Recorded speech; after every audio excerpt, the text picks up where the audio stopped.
요한복음 19장 17절부터 27절 말씀까지 보겠습니다.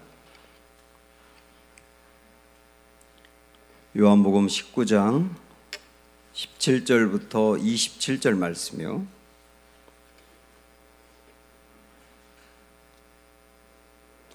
그들이 예수를 맡음에 예수께서 자기의 십자가를 지시고 해골 히브리 말로 골고다이라 하는 곳에 나가시니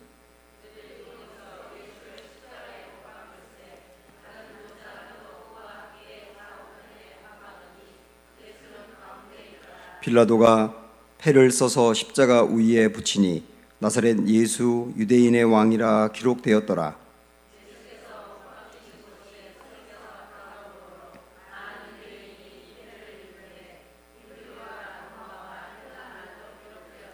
유대인의 대제사장들이 빌라도에게 이르되 유대인의 왕이라 쓰지 말고 자칭 유대인의 왕이라 쓰라 하니 군인들이 예수를 십자가에 못 박고 그의 옷을 취하여 네 기세에 나눠 각각 한 개씩 얻고 속옷도 취하니 이 속옷은 호지 아니하고 위에서부터 통으로 짠 것이라.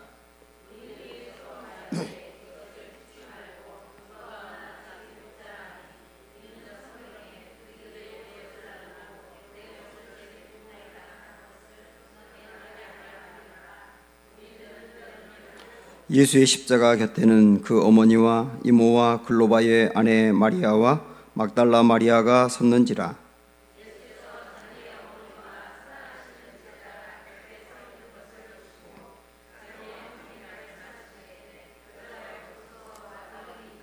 같이 읽습니다. 또 그 제자에게 이르시되 보라 내 어머니라 하신대 그때부터 그 제자가 자기 집에 모시니라. 아멘. 네, 지금 이스라엘에 살고 있는 유대인들 중에 기독교인들은 천주교인을 포함해서 2.2% 정도밖에 안 됩니다. 그러니까 100사람 중에서 2.2명 정도만 예수님을 믿고 있는 거예요.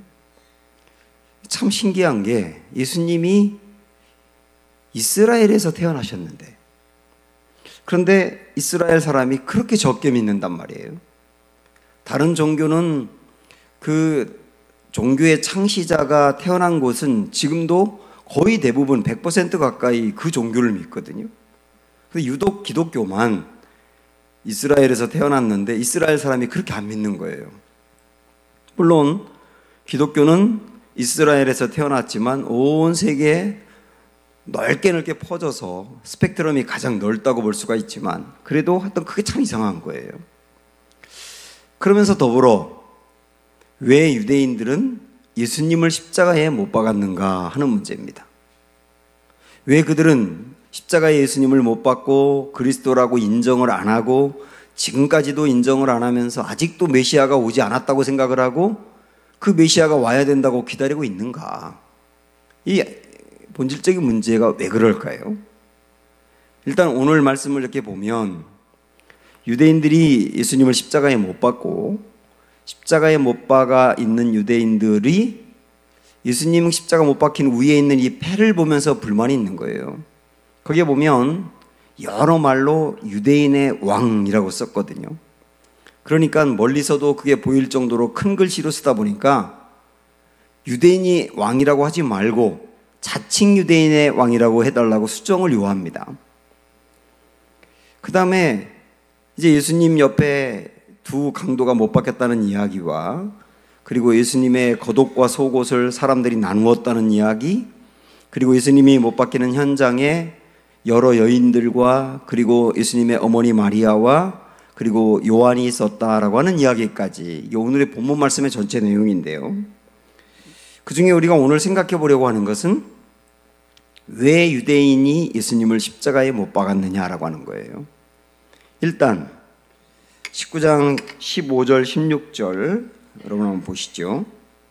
15절 16절 이 유대인들이 빌라도에게 하는 말입니다. 보세요. 시작. 그들이 소리 지르되 없이하소서 없이하소서 그를 십자가에 못 박게 하소서 빌라도가 이르되 내가 너희 왕을 십자가에 못 박으랴? 대제사장들이 대답하되 가이사 외에는 우리에게 왕이 없나이다 하니 이에 예수를 십자가에 못 박도록 그들에게 넘겨주니라. 여길 봐도 유대인들이 빌라도에게 계속 요청하는 게 뭐냐면 십자가에 못 박으세요. 저 사람 십자가에 못 박으세요. 그러면서 끊임없이 요구하고 결국은 빌라도가 그들의 요구를 물리칠 수 없어서 십자가에 못 박게 되었거든요. 왜 이 사람들은 자꾸 이렇게 예수님을 십자가에 못 박았느냐라고 하는 건데, 왜 그랬냐면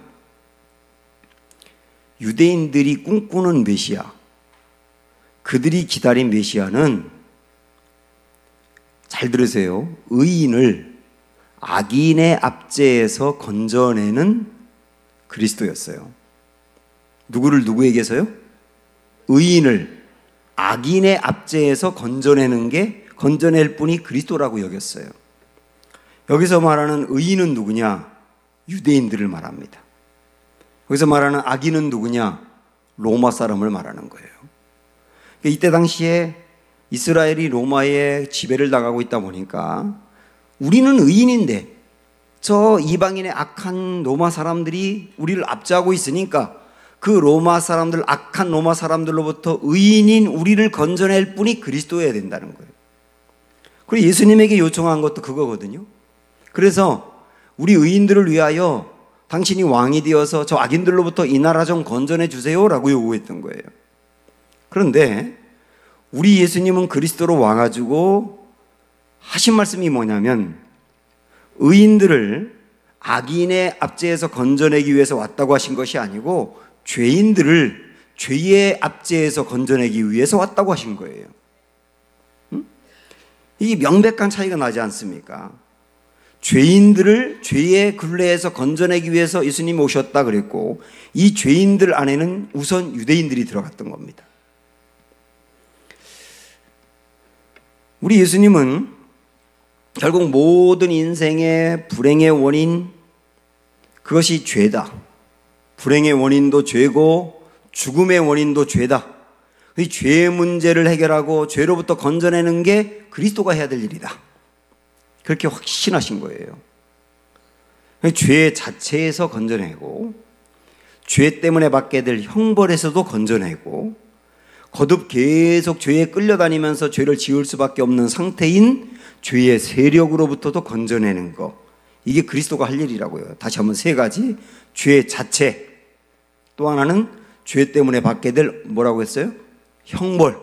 또 하나는 계속 죄를 짓도록 사로잡고 흔드는 죄의 세력, 그것으로부터 벗어나게 하는 게 그리스도의 일이라고. 여기 좀 교리로 여러분 연결을 해드리면, 우리가 구원을 받았다라고 말할 때는 교리적으로 이 두 가지가 동시에 성립되는 거예요. 하나는 칭의, 또 하나는 중생이거든요. 이 칭의와 중생을 합쳐서 구원이라 그래요. 칭의라고 하는 말은 의로워졌다라고 하는 뜻이고, 중생이라는 말은 거듭났다는 뜻인데, 의로워졌다, 죄인이었는데 의로워졌다는 말은 이제 의인이기 때문에 죄의 형벌을 받지 않게 되었다는 뜻이에요. 그래서 칭의라고 하는 말은 죄의 형벌에서 벗어났다라고 하는 의미가 있는 겁니다. 그 다음에 중생이라고 하는 말은 다시 태어났다는 뜻이거든요. 이전에는 죄를 지을 수밖에 없고 죄에 끌려다니며 죄의 노예였던 상태인 그 사람이 죽고, 이제는 완전히 새로운 사람으로 태어났다. 그 10년까지 완전히 새로워졌다. 그래서 이제는 죄에 끌려다니는 사람이 아니라 죄의 세력으로부터 벗어난 사람이 되었다. 그게 중생이라고. 그래서 칭의와 중생을 합쳐서 구원이라고 말하는 겁니다. 우리 예수님이 오신 이유는 바로 그것을 이루기 위해서 오신 거거든요. 자, 보세요. 유대인들이 기대한 그리스도는 누구라고요? 자기 같은 의인들을 로마 같은 죄인으로부터 벗어나게 하는 자. 그런데 예수님이 말씀하신 것은 뭐라고요? 당신들도 죄인이야. 무슨 말 하는 거야? 당신들도 죄인이야. 당신들도 죄인인데, 당신들이 죄에 지금 눌려 있는데 그곳에서 벗어나게 하기 위해서 내가 왔다. 그러니까 예수님과 유대인들 사이에 충돌이 있는 거예요. 유대인들이 볼 때는 자기들을 자꾸 죄인이라고 말하는 예수님이 미울 수밖에 없어요. 근데 우리 예수님은 당신들이 죄인인 것을 인정하지 않으면 구원의 길로 갈 수가 없다는 거예요. 이 싸움이 성경 안에 무척 많습니다. 그 중에 한 2군데 정도 볼까요? 요한복음 8장으로 한번 가보세요.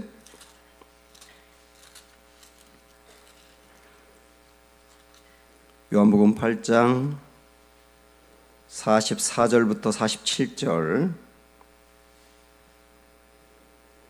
자, 봅니다. 너희는 너희 아비 마귀에게서 났으니 너희 아비의 욕심대로 너희도 행하고자 하느니라. 잠깐만요. 여기서 말하는 너희는 예수님이 유대인들에게 하는 말이에요. 유대인들 너희는 마귀에게서 났다 그래요. 마귀에게서 났다는 말은 무슨 뜻입니까? 너희들은 근본적으로 태동부터 죄인이란 뜻이에요. 그 다음에 이어서 하느니라 다음부터 보면 그는 처음부터 살인한 자요 진리가 그 속에 없으므로 진리에 서지 못하고 거짓을 말할 때마다 제 것으로 말하나니 이는 그가 거짓말쟁이요 거짓의 아비가 되었음이라. 내가 진리를 말하므로 너희가 나를 믿지 아니하는도다. 너희 중에 누가 나를 죄로 책잡겠느냐? 내가 진리를 말하는데도 어찌하여 나를 믿지 아니하느냐? 하나님께 속한 자는 하나님의 말씀을 듣나니 너희가 듣지 아니함은 하나님께 속하지 아니하였음이로다. 우리 예수님 말씀은 뭡니까? 유대인 당신들 태동부터 마귀에게서 난 죄인이에요. 여기 유대인만이 아니고 모든 사람이 다 그렇다는 거죠. 근본적으로 다 원죄를 갖고 태어난 죄인이에요. 나는 하나님께로부터 온 사람이에요. 그래서 내가 지금 당신들이 죄인이라고 진리를 말하는데도 당신들이 나를 받아들이지 않고 있는데 그것은 당신들이 하나님께 속하지 않았기 때문이라는 거예요. 아직까지 하나님 안에 들어가 있는 사람들이 아니고 구원받은 사람이 아니란 얘기예요. 유대인들이 굉장히 당혹스러운 거예요. 아니, 우리가 죄 가운데 태어났다고 우린 선민인데, 우리는 의인인데 왜 우리한테 죄인이라 그러는 거야? 그러면서 예수님이 싫은 거예요. 이 싸움이 계속된다니까요. 한 군데만 더. 마태복음 9장 한번 가보세요.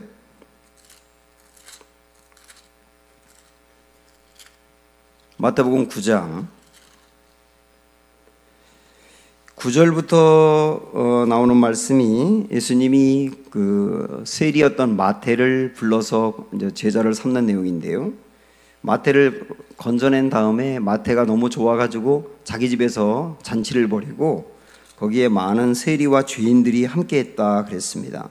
바리새인들이 예수님이 세리와 죄인들과 함께 식사하는 것을 보면서 아니 왜 당신의 선생은 죄인들하고 함께 식사하느냐 하면서 제자들에게 따집니다. 그때 12절부터 보십시오.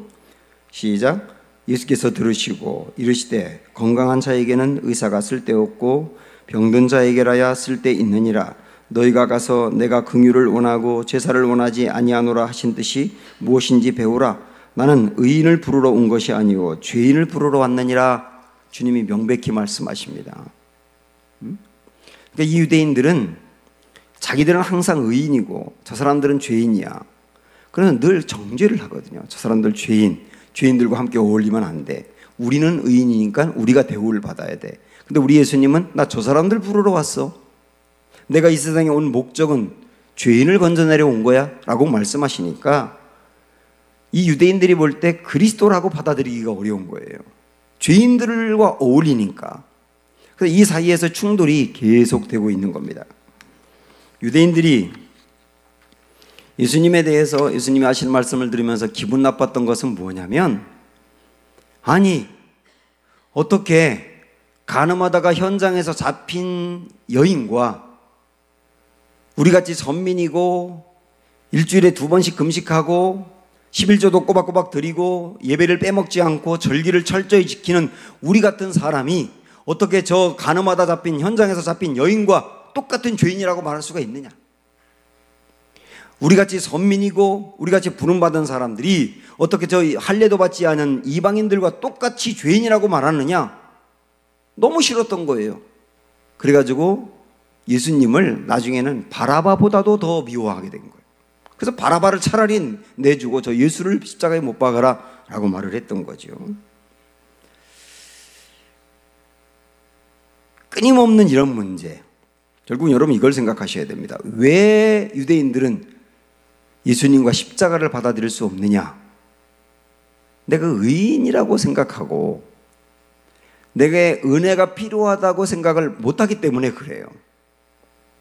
내가 지금 죄인인데 이 죄 가운데서 나를 건져낼 누군가가 필요한데 정말 하나님의 은혜가 아니면 내가 이 죄에서 벗어날 수가 없는데 나를 이 죄에서 구원해 줄 그 메시아가 나에게 필요한데 라고 여겼으면 그들은 십자가를 믿었을 거예요.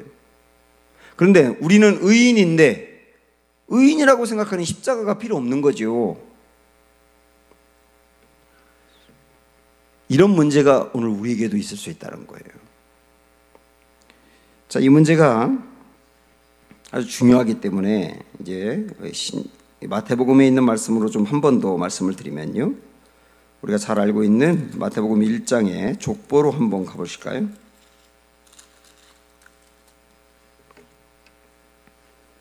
마태복음 맨 앞에 나오는 족보.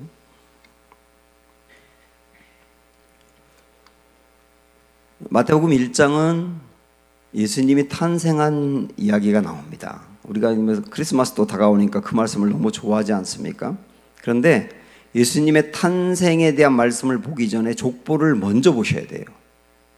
족보는 마태복음의 시작이면서 복음서의 시작이거든요. 이 족보가 왜 여기에 이렇게 있고 족보에서 강조하는 것이 무엇인지를 알아야 예수님이 왜 오셨는지가 쫙 열리게 되는 거예요. 자, 보세요. 예수님의 족보가 쭉 나와 있는데 이 예수님의 족보는 여타의 다른 족보와 아주 큰 차이가 뭐냐면 여인들의 이름이죠. 다른 족보에는 여인들의 이름이 절대로 들어가지 않는데 예수님의 족보에는 여인들의 이름이 5명이나 들어간다는 게 참 놀라운 사실이에요.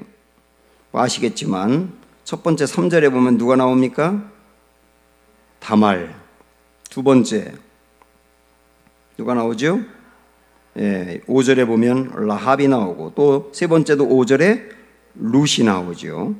그 다음에 네 번째는 6절에 보면 이름은 안 나왔지만 우리아의 아내라고 나왔죠. 밧세바. 그리고 마지막 16절에 보면 다섯 번째로 마리아가 나옵니다. 근데 이건 오늘과 좀 다른 말씀이긴 하지만 16절에 보시면 야곱은 마리아의 남편 요셉을 낳았으니 마리아에게서 그리스도라 칭하는 예수가 나시니라. 그 앞에 나오는 말씀은 다 아브라함이 이삭을 낳고 이삭은 야곱을 낳고 야곱은 유다와 그의 형제를 낳고 계속 아버지가 아들을 낳은 것으로 계속 되어 가다가 마지막 예수님이 태어난 데에서는 엄마가 아들을 낳은 것으로 묘사를 합니다. 여기에 요셉이 예수를 낳았다 이렇게 표현하지 않고 마리아가 낳았다라고 표현해요. 이 이유는 성령으로 태어난 것을 강조하는 거죠. 그러니까 우리 예수님은 어떤 육체적인 관계로 태어난 것이 아니고 육체적인 관계로 태어났다면 요셉이 낳았다고 해야 되는데 요셉이 낳았다고 하지 않고 마리아가 낳았다고 하는 것은 성령으로 잉태된 것을 여기서부터 강조하는 거예요. 자, 그러면 여기에 예수님의 족보에 나오는 5명의 여인들을 보면 특징이 뭐냐면 우선 이방인들이 많아요. 다말은 가나안 여자입니다. 유대인이 아니에요. 그리고 라합은 어디 사람이죠? 여리고 출신이에요. 여리고도 유대인이 아니잖아요. 룻은 모압 여인이지요. 그러니까 5명의 여인들 중에 3명이 이방 여인이라고요. 그 다음에 또 이 여인들 중에 다말과 라합은 도덕적으로도 큰 문제가 있는 거예요. 다말은 여러분 아시겠지만은 시아버지인 유다 사이에서 아들을 낳아요.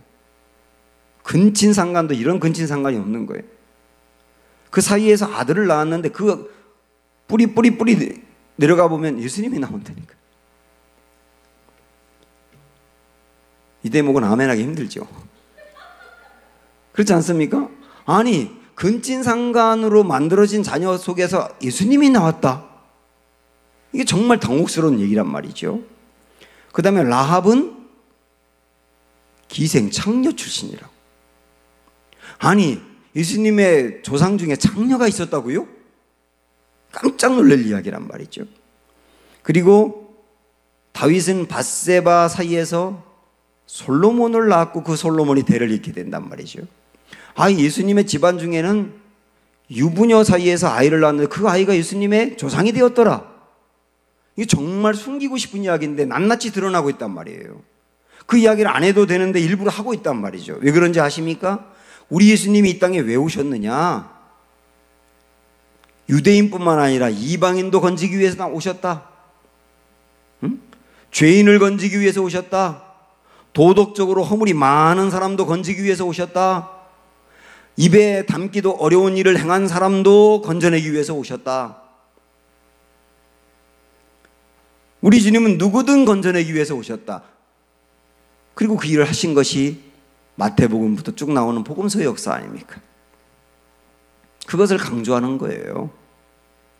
그런데 그것만이 아닙니다. 이 여인들의 이렇게 면면을 보면 야, 정말 이런 사람들을 건져내기 위해서 주님 오셨구나. 이 사람들 진짜 은혜가 필요하네. 이런 생각이 드는데 다윗 이야기를 보세요. 다윗. 모든 사람은 다 누가 누구를 낳았다, 누가 누구를 낳았다 이렇게 기독했는데 유독 다윗에 대해서만 6절에서 이렇게 말씀해요. 시작. 다윗 왕을 낳으니라. 그 다음에 다윗은 우리아의 아내에게서 솔로몬을 낳고 이렇게 말씀합니다. 그냥 다윗은 솔로몬을 낳고라고 해도 되는데 거기 왜 가운데 그 우리아의 아내에게서라는 말이 들어갔느냐는 거예요. 우리아라고 하는 그 충신인데 충신의 아내를 빼앗아서 그 사이에서 아들을 낳았다. 이 이야기가 성경에 일부러 강조되는 이유가 무엇이냐라고 하는 거예요. 다윗은 유대인들이 볼 때 완벽에 가까운 사람이에요. 여자와 비교할 때 남자예요. 이방인과 비교할 때 유대인이에요. 일반적인 사람과 비교할 때 왕이에요. 크게 쓰임받은 사람이에요. 그래서 지금까지도 유대인들은 다윗 그러면 가장 흠모하는 대상이거든요. 그런데 그 다윗이 완벽해 보이는 그 다윗이 은혜가 필요가 없을 것 같은 그 다윗이 저지른 일이 여기 나온단 말이에요. 우리아의 아내에게서 아이를 낳았다. 그걸 통하여 무엇을 알려주는 겁니까? 아, 다윗 같은 사람도 예수님이 필요하군요. 다윗 같은 사람도 은혜가 필요하군요. 다윗 같은 사람도 십자가로만 살 수 있군요. 이걸 알려주는 거라니까요. 그래서 여인들의 이야기를 통해서는 은혜가 필요 없는 사람이, 다윗 같은 경우를 놓고 본다면 은혜가 필요 없는 사람이 아무도 없군요. 은혜가 필요 없을 만큼 완전한 의인이 아무도 없군요. 다윗 얘기를 통하여 그걸 깨닫는 거예요. 그 다음에 여인들의 이야기를 통해서는 은혜를 받을 수 없을 만큼 불가능한 죄인도 없군요. 아무리 그런 도덕적인 문제라든지 형편없는 일을 저질렀다 하더라도 그들까지도 주님은 건져내기 위해서 오셨군요. 아, 은혜가 불가능한 만큼 그런 죄인이 없는 거군요. 이 두 가지를 다 보여주는 게 복음서의 역사고 주님의 역사거든요. 그래서 우리는 주님의 은혜를 받기 위하여, 십자가의 은혜를 받기 위하여 하나님 앞에 정직하게 또 용기를 가지고 나는 주님의 은혜가 아니면 살 수 없는 죄인입니다. 나 스스로는 구원을 받을 수 있는 가능성과 길이 전혀 없습니다. 오직 주님의 십자가로만이 내가 살 수 있습니다. 이 마음으로 하나님께 예배드리며 나아가는 게 상한 심령인 거예요. 하나님은 제사보다 상한 심령을 원하신다는 것은 무슨 뜻이냐면 나는 십자가가 없이는 살 수 없어요. 은혜가 없이는 살 수 없어요. 제발 나에게 은혜를 베풀어 주세요 라고 나아가는 게 상한 심령이라는 거예요. 그런 사람에게 하나님의 역사가 나타난다는 거예요. 팔복의 말씀도 그렇지 않습니까? 예수님이 말씀하신 팔복, 누가 진짜 복이냐? 심령이 가난한 자다. 가난하다는 말은 부족하다는 뜻이에요. 나는 현재 나의 상태로는 부족하니까 주님 나에게 은혜가 필요합니다. 나에게 은혜 좀 베풀어 주세요 라고 매달리는 사람에게 천국이 그들의 것이라 그랬고요. 애통하는 자라는 건 뭐냐면 내가 이 죄로서 도저히 하나님 앞에 갈 수 없어요. 저는 정말 은혜가 필요해요. 나 너무너무 큰 죄인이에요 라고 애통하는 사람에게 위로가 임한다는 거예요. 결국은 주님이 우리에게 구하는 것은 완벽함이 아니고요. 어떤 사역을 열심히 하는 것 이전에 주님, 저에게 은혜가 필요합니다. 주님의 은혜가 아니면 저는 한순간도 살 수 없습니다. 이 겸손한 마음으로 나아가기를 주님이 원하시는 거예요. 오늘 우리에게 그 심령이 있기를 축복합니다. 예수님이 십자가에 못 박히셨을 때 오늘 말씀에 보니까 양쪽에 두 강도가 이렇게 못 박혔다 그랬습니다. 이때 당시에 십자가에 못 박히는 죄인은 반역죄를 저질렀든지 그리고 많은 사람을 죽인 살인범입니다. 둘 중에 하나가 십자가에 못 박혔어요. 로마 정권에 대해서 독립운동을 했던 어떤 두목이라든지 아니면 뭐 연쇄 살인범이라든지 뭐 이런 흉악한 죄인이 십자가에 못 박혀 죽었습니다. 예수님 옆에 있었던 두 죄인은 어떤 사람들일까? 누가복음 23장에 보면 두 사람이 대화하는 내용이 나옵니다. 한 사람이 예수님에게 비난하고 비판을 하니까 그 말을 듣고 있던 다른 강도가 뭐라고 말합니까? 우리가 지은 죄 때문에 이런 벌을 받는 게 마땅하지. 근데 저분은 그게 아니야. 저분은 죄가 없는데도 죽는 거야. 그렇게 말하잖아요. 그 말을 보면 우리가 지은 죄 때문에 이 십자가 지는 게 마땅하다는 말을 보면 이 사람들이 지은 죄가 얼마나 큰지 아마 굉장한 살인범이 아니었을까 싶거든요. 그런 죄를 짓고 죽는 겁니다. 그런데 자 보세요. 여기에 흉악한 죄를 지은 살인범이 십자가에 못 박혔어요. 그리고 여기에 또 한 명이 못 박혔어요. 그 사람도 똑같은 흉악한 죄인이에요. 그 사이에 예수님이 못 박혔어요. 나란히. 그건 무엇을 의미하는지 아세요? 예수님도 십자가 위에서 양쪽에 있는 강도 같은 흉악한 죄인의 모습으로 돌아가셨다는 뜻이에요.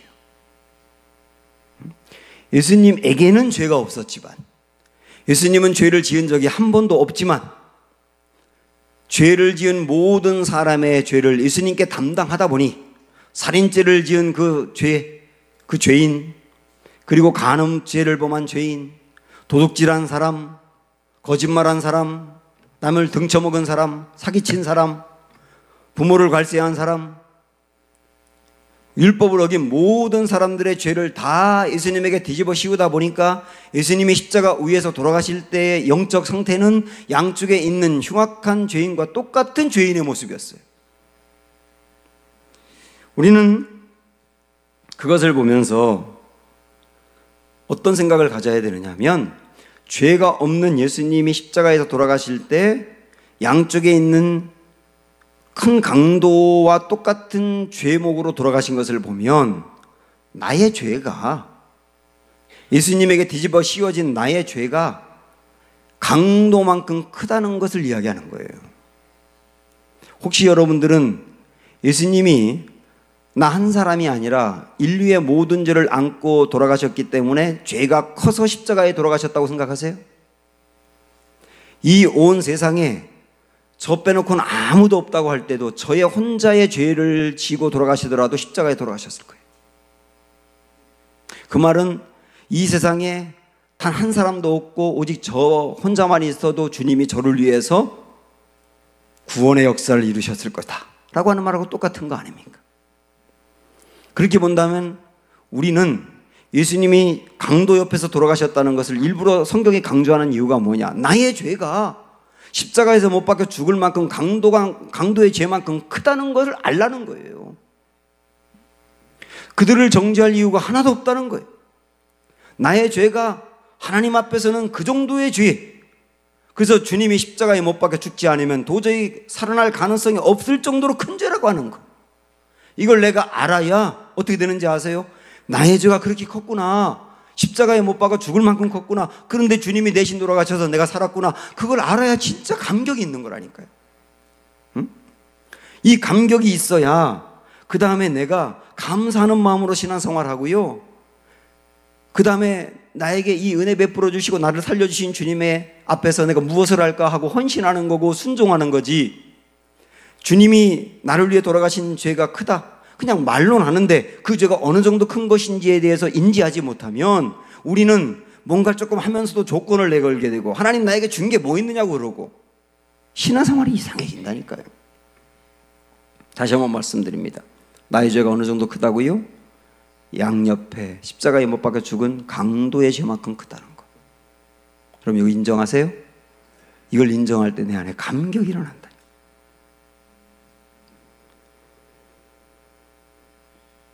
그래서 우리는 예수님 양옆에서 매달렸던 그 강도 중에 한 사람, 그 사람을 뭐 많은 사람들이 오른쪽에 있는 강도라 그러는데 성경에 그런 건 없어요. 그냥 한편이 있었던 강도라고 했는데 그 강도가 했던 고백, 우리는 마땅히 우리의 죄로 인하여 죽지만 저분은 죄가 없는데도 대신 죽는 거야. 그 고백이 우리에게 있어야 되는 거예요. 그건 무엇을 얘기하느냐? 첫째, 내가 지은 죄로 보면 나는 십자가에 죽어야 마땅하다. 둘째, 아니 예수님은 죄가 없는데 대신 죽으셨다. 셋째, 내가 십자가에서 죽어야만 될 만큼 큰 죄가 예수님에게로 뒤집어 씌워진 것이다. 넷째, 그래서 내가 죄 사함을 받고 살게 된 것이다. 강도의 그 고백을 통하여 그것을 우리가 알아야 되는 겁니다. 이렇게 십자가의 은혜를 우리가 마음으로 깊이 새기며 정말 알고 감격하게 되면 그 다음은 십자가를 지는 삶을 살게 돼 있어요. 정말 십자가의 은혜가 감격스러운 사람이 십자가를 지는 것이지, 십자가의 은혜가 놀랍고 감격스러움이 없는 사람에게 어떻게 십자가를 지라고 하겠습니까? 우리는 십자가에 매달려 죽을 필요는 없어요. 그건 주님이 하신 일이니까요. 그러나 십자가를 지고 주님을 따르긴 해야 되는 겁니다. 그런 맥락에서 오늘 본문에 나와 있는 말씀 22절, 23절, 24절의 말씀을 한번 다시 보겠습니다. 이전에 제가 이 부분 갖고 설교한 적이 있었는데 오늘 이 본문에 나오니까 다시 한번 좀 보시면 한번 읽어볼까요? 23절, 24절 시작. 군인들이 예수를 십자가에 못 박고 그의 옷을 취하여 네 깃에 나눠 각각 한 개씩 얻고 속옷도 취하니 이 속옷은 호지 아니하고 위에서부터 통으로 짠 것이라. 군인들이 서로 말하되 이것을 찢지 말고 누가 얻나 제비 뽑자 하니 이는 성경에 그들이 내 옷을 나누고 내 옷을 제비 뽑나이다 한 것을 응하게 하려 함이로라. 여기 보면 옷이 나옵니다. 겉옷이 나오고 속옷이 나와요. 여기에 이 겉옷은 자색옷이거든요. 우리 예수님이 모진 고난을 당하고 십자가에 못 박힐 때 우리 주님에게 먼저 입혔던 옷이 뭐냐면 자색옷입니다. 왜 자색옷이냐면 왕에게 합당한 대우를 해줘야지 하면서 놀리는 마음으로 자색옷을 입힌 거예요. 자색옷은 왕이 입는 옷이니까요. 그래서 이 겉옷은 값이 나가는 옷이었습니다. 로마의 병정들이 값이 나가는 이 겉옷을 서로가 갖겠다고 하니까 그것을 네 등분으로 나눈 겁니다. 그래서 각각 하나씩 가졌다는 뜻이에요. 그러니까 여기서 겉옷이라고 하는 것은 서로가 갖고 싶은 거예요. 값이 나가니까요. 여기서 우리는 겉옷 교인들을 보는 거예요. 겉옷 교인은 누구냐면 예수님이 나에게 주는 혜택이 너무 좋아요. 예수님을 믿어서 내가 얻는 유익이 많습니다. 그 유익이 너무 좋아서 예수님을 믿는 사람들이에요. 물론 거기에 구원도 있지만은 이 땅을 살아가는데 필요한 물질이라든지 건강이라든지 자아실현이라든지 뭐 그런 게 너무 좋아요 나에게. 그래서 우리 예수님을 믿는 목적이 그 겉옷 때문에 믿는 거예요. 서로가 갖겠다고 하는 것처럼. 그런데 여기에 속옷이 있거든요. 예수님의 겉옷을 벗기니까 속옷이 나왔습니다. 속옷까지도 사실 다 벗기고 십자가에 못 박혔는데 그 속옷은 냄새가 납니다. 그리고 숱하게 피를 흘렸고 땀으로 뒤범벅이 돼가지고 도저히 그걸 갖고 싶지가 않은 거예요. 그러니까 이 말씀 잘 읽어보시면 제비 뽑았다는 것은 왜 제비 뽑았느냐면 서로가 갖겠다고 해서 제비 뽑은 것이 아니고 서로가 안 갖겠다고 해서 제비 뽑은 거예요. 응?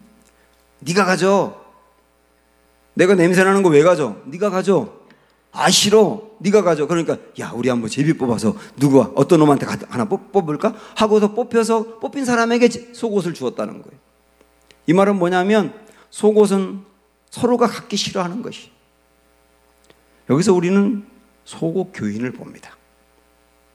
겉옷 교인은 예수님이 내게 주시는 혜택이 좋아서 예수님을 믿고 그 그 혜택 때문에 열심을 내고 그러는 사람인데, 소곡교인은 누구냐면 예수님의 은밀한 부위를 가린 것처럼 예수님의 비밀스러운 마음까지도 헤아리는 사람, 예수님이 갖고 있는 어떤 깊은 그 마음의 고민, 아픔, 그것까지도 헤아리는 사람. 그리고 속옷이라고 하는 것은 나에게 하나도 이득이 안 되거든요.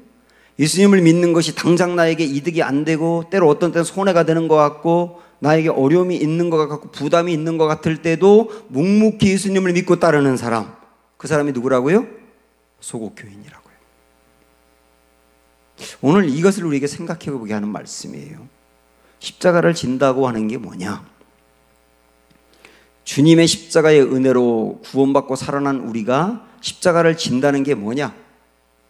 십자가를 진다는 것은 소곡교인이 되기로 결단하는 거예요.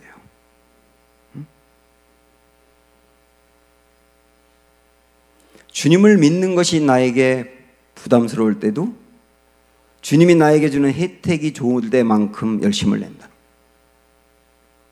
주님이 갖고 있는 은밀한 부분까지도 헤아리며 주님의 고민도 헤아리며 주님의 마음도 헤아리는 성도가 된다는 것. 주님이 내게 주는 혜택은 좋아하는데 주님 믿는 것 때문에 당해야 될 고난이나 아픔이 있을 때는 싫어한다면 여러분은 거독교인이에요. 굉장히 나쁜 사람이죠. 혜택만 좋아하니까요. 그러나 주님이 나에게 주신 것은 당신의 목숨을 전부 다다. 그 은혜 받았으니 속옷까지도 감당하고 가겠다. 이런 마음을 붙들고 가는 성도라고 한다면, 오늘 본문에 나와 있는 십자가 마지막 돌아가시는 현장까지 끝까지 찾아갔던 여인들, 예수님을 따르는 것이 그들에게 부담이요 위험이 될 수 있지만 끝까지 주님을 믿었던 여인들, 그 여인들 같은 모습이 아니겠는가? 오늘 주님은 그런 사람을 찾지 않겠어요? 주여, 제가 소곡교인이 되기를 원합니다. 십자가를 지고 나아가는 하나님의 백성 되기 원합니다. 그게 바로 하나, 둘, 세 번째, 다음에 네 번째 십자가, 나에게 주어진 십자가, 그 십자가를 지고 가겠다고 결단하는 은혜의 삶이 아닌가 싶습니다. 우리 모두가 그렇게 되기를 주님의 이름으로 축원합니다.